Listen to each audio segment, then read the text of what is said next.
Siamo qua con Giorgio Bortoli, scultore, per la presentazione però di una statua, di una scultura che domani verrà appunto inaugurata e scoperta, però sarà una sorpresa.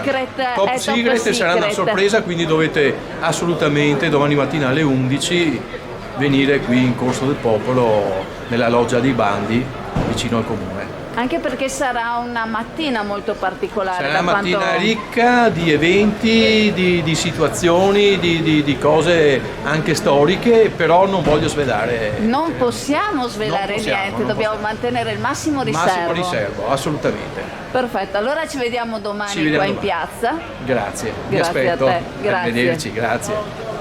Domani mattina alle 11 a Chioggia, alla Loggia dei Bandi, sarà svelata una scultura dell'artista veneziano Giorgio Bortoli, un'installazione Passo di Donna che si colloca nella rassegna Marzo Donna 2023.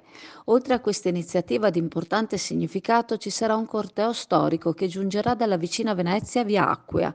Il corteo sarà composto da 10 Marie provenienti dal Carnevale di Venezia e dovrebbe giungere a Vigo sempre verso le 11. Una mattina da non perdere non solo per i chioggiotti, ma anche per i numerosi turisti della crociera giunta a Chioggia che potranno gustare una rappresentazione insolita e originale e ammirare in centro storico l'opera itinerante di un artista veneziano.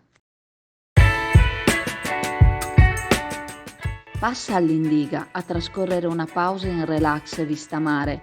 All'Indiga troverai dell'ottimo gelato artigianale, gusti tradizionali e novità per deliziare il tuo palato.